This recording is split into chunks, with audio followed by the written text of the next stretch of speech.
I have a lot to talk about in this video. This is going to be one of the videos where I go over the latest hiking news, what's going on in the hiking community, and I have a couple major search and rescue stories that happened in New Hampshire, one on Mount Washington, one on Franconia Ridge. These were big stories. A ton of people were sending me articles, so I'm going to discuss those. I also have some fun updates. Some really incredible hikers in the White Mountains right now are doing some amazing things. And yeah, we just have a lot to discuss. I'm at the trailhead right now. My original plan is to go up to the summit of this mountain and film it with a nice, pretty background. The skies are so blue and the sun is so bright.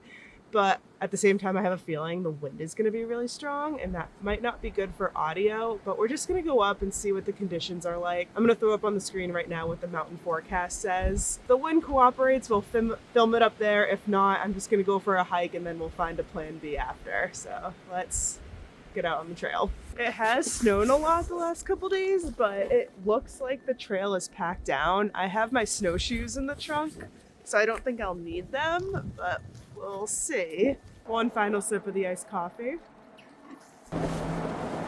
Start the watch, and we're ready to go. I'm only halfway up the mountain, and this is the wind right now. I don't think I'm gonna be filming up here, but I will show you the view. This trail started out really packed down, but I noticed on areas of the trail where it's a little more exposed and windy, the snow drifts have been going onto the trail. Because of that, I got a lot of snow in my boot, which got a little uncomfortable, but I had my gaiters in my backpack, so I just stopped to put those on. And then while I was at it, I put my hand warmers in my gloves because my hands are in and out of my gloves filming, and so hand warmers just make a huge difference. You'll see why that's important in the search and rescue stories that I tell. I don't think you want me to film up here, but it is gorgeous.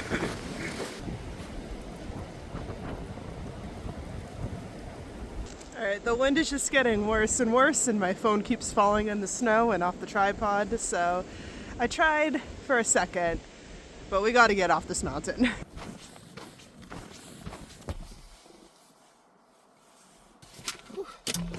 2 miles. So I just got home from that hike, and we're going to start off with the search and rescue story that happened on Mount Washington. On February 2nd at 7:30 in the morning, 2 hikers set off to hike in the Presidentials. Their planned route was to hike both Mount Monroe and Mount Jefferson. They got pretty far into the hike. They were descending on the Jewell Trail when the conditions got bad. The temperatures were about -2 degrees Fahrenheit.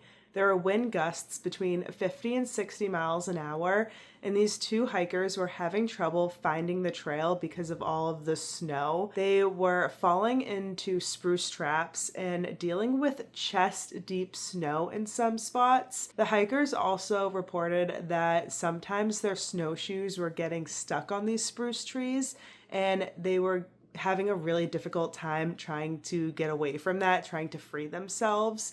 At some points, they would have to keep rocking back and forth for 20 minutes at a time just to free themselves, just to keep hiking in this chest-deep snow. They tried for hours to self-rescue, to try to get out of this situation, but they got to a point where they knew that they needed help. They first contacted New Hampshire Fish and Game around 6 p.m., and they were not on trail, but officers over the phone were able to locate their GPS coordinates and help guide them back to the trail to help them continue on the hike. At this point, they were about 35 feet off trail, and they were able to be guided back to the trail, but because of all the snow, they kept losing it, finding it. It was very difficult to follow. So they kept trying. They were in communication with New Hampshire Fish and Game, but these hikers ultimately got to a point where they knew they couldn't get out on their own. So they decided to just hunker down, huddle up, try to stay warm, and wait for rescuers to come and get them. One hiker reported that her fingers were so cold that she actually had an emergency blanket with her, but her fingers weren't physically able to open the Ziploc bag that this emergency blanket was in. So they were freezing.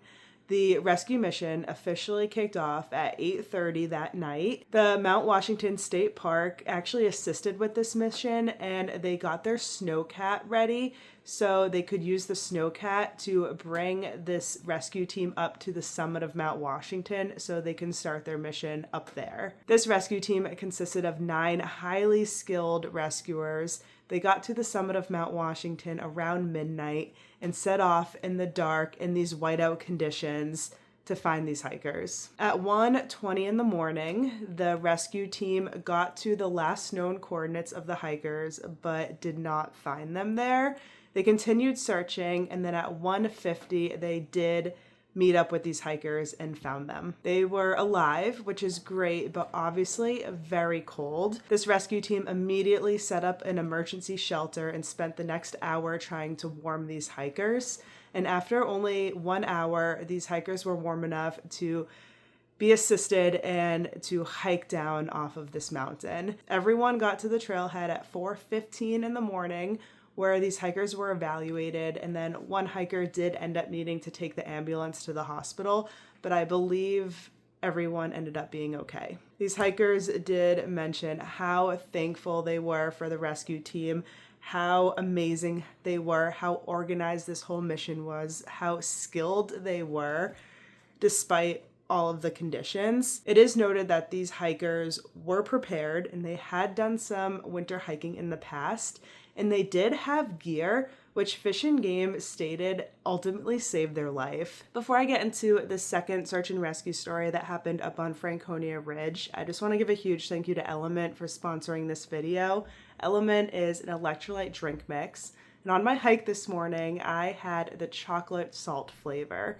So I had prepared a Yeti ahead of time, put some really hot water in there, and then when I got to the summit of my hike, I poured the chocolate salt in, and not only did I have a nice, warm, hot chocolate, I had an electrolyte drink that was packed full of all the electrolytes that my body needs to stay hydrated, and these electrolytes help me not get muscle cramps, not get headaches, and other dehydrated symptoms. I feel like Element has the best flavors. The hot chocolate salt, grapefruit salt, raspberry salt, orange salt, they all taste so good, and they don't have any of the dodgy ingredients. No sugar, no gluten, no artificial coloring. They are perfect in my opinion. If you want to try all of the flavors that they have, you can get a free sample pack with 8 different flavors thrown in with your order when you use my link, which is drinkelement.com/Nahamsha. So go on their website, place any order, you'll get a sample pack. You can try all the flavors. You'll stay hydrated. You'll love it. Again, that's drinklmnt.com/Nahamsha. This next rescue story happened up on Franconia Ridge. There were 3 men in their 20s who set off to hike Franconia Ridge Loop. They were doing this as a training hike to hike Mount Washington in the future, but this is still an extremely tough hike, especially this time of year, just as dangerous.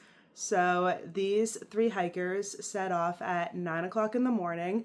They made it up to the ridge, but they were also experiencing whiteout conditions, snow, wind, cold. The press release did say while they were in the Mount Lincoln area, they had to make the decision whether to keep going along the ridge towards Mount Lafayette or to turn around. And I'm kind of curious myself on their thought process, because it did say that they decided hiking forward was the prudent decision. While they were up on the ridge, it says that they were dealing with some cold-related injuries, I think mostly in their fingers and not really being able to move them again, not being able to operate their phone. These men, it says, panicked and initiated the SOS button on their Garmin inReach devices. New Hampshire Fish and Game got notified of this, and they contacted these hikers' emergency contacts, who confirmed that these 3 hikers were up hiking the Franconia Ridge Loop. The GPS coordinates that New Hampshire Fish and Game got did show these hikers kind of hiking from Mount Lincoln towards Mount Lafayette along the ridge. At 7:30 that night, rescuers started hiking up the old Bridle Path towards Mount Lafayette, and these 3 hikers up on the ridge were slowly hiking down that same trail. At around 9:10, these 2 parties met up just below the Greenleaf Hut. There hadn't really been any communication between the hikers and the rescuers because their fingers were too cold to operate their devices. But when they did meet up, all the rescuers really had to do was give these hikers more headlamps because they either didn't have any or the batteries died, and they all made their way back down off the mountain together. It says in the article that these men panicked and hit the SOS button. So I'm not entirely sure if these men actually needed rescuing or they just got nervous and they were being more safe than sorry, but they were extremely grateful for the rescuers that came out, especially, it says, because it was Super Bowl Sunday and these rescuers were able to watch the Super Bowl and watch the Eagles win. So I do feel bad for them. Going over these rescue stories, it is so important to check the forecast, obviously, before you go out on these hikes. Alexa, what's the notification? U.S. National Weather Service has issued a winter storm warning for Laconia. It'll be in effect from February 15th, 7 p.m. EST until February 17th, 1 a.m. Side note, quick safety announcement. There's a winter weather advisory this weekend, as you maybe had just heard. So if you're watching this and you're planning on hiking February 15th or 16th, please check the forecast. Thank you, robot. That was very good timing. I personally only hike Mount Washington or Franconia Ridge in the winter on perfect days. So I check mountainforecast.com. I'm looking for low wind, clear skies, positive temperatures, and always start your hike really early. This rescue that happened on Franconia Ridge, these men were on top on the summit of Mount Lincoln when they hit the SOS button, and that was 5:30 p.m. For a hike like this, you want to be done with the hike at 5:30, not still be up on the ridge. So I feel like as they were hiking up, and they were running out of daylight and it was getting later and later into the day and they were about to get above tree line, I feel like that's when you make the decision, do I have enough time to complete this hike or should I just turn around before it gets dangerous? So that's my quick note on that. Now we're going to move off from this and talk about a couple fun things. So last night I actually watched 2 different live streams online from 2 incredibly talented hikers, and it was so inspiring. So I feel like I just want to share my experience. The first one I watched was at 7 p.m. I had just learned about this family. So there's a mom named Whitney, and she has a 4-year-old daughter named Lydia.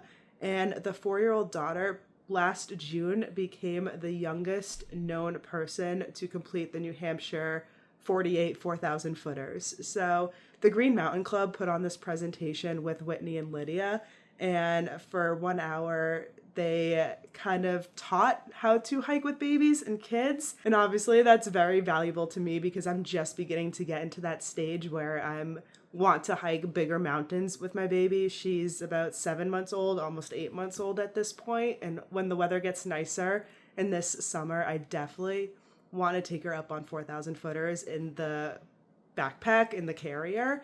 So I was watching it via Zoom. I was asking questions. I was getting really good advice. And if you want to follow along their journey, the mom's Instagram is at Mama Hiker. When that live stream ended, it was around 8 o'clock. I noticed that Philip Karsha went live on Instagram. If you don't know Philip Karsha, he's a local in the White Mountains. He's done amazing, incredible projects. He pushes himself and does these really long, really intense things out there. He's on Instagram, Facebook. He was talking about this project that he's currently in the middle of, and it's a quadruple single season hike of the 48.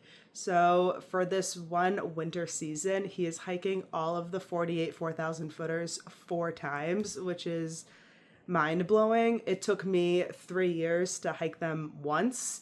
So he was talking about that, answering questions, and I'm so inspired by what he's able to do. So those are two incredible hikers that I thought made really good presentations last night, and they're both on Instagram if you want to follow along what they're doing. I also want to shout out real quick this hiker that I've been following on Instagram who just opened up a brand new cocktail bar in North Conway. So if you're in that area going on hikes, I've been following along the process of him and his partner opening up this cocktail bar, and it looks amazing. So if you want to support a small business, a White Mountain hiker, I will put the information for this new cocktail bar. I believe it's called Craft NoCo. NoCo stands for North Conway. And then the last note I want to make is that I have some new gear. Let me know if you're interested in any sort of new gear reviews, REI hauls, anything like that. I would love to talk about gear again on this channel. And that's going to do it for now. So thanks for watching, and I will see you in the next one. Bye.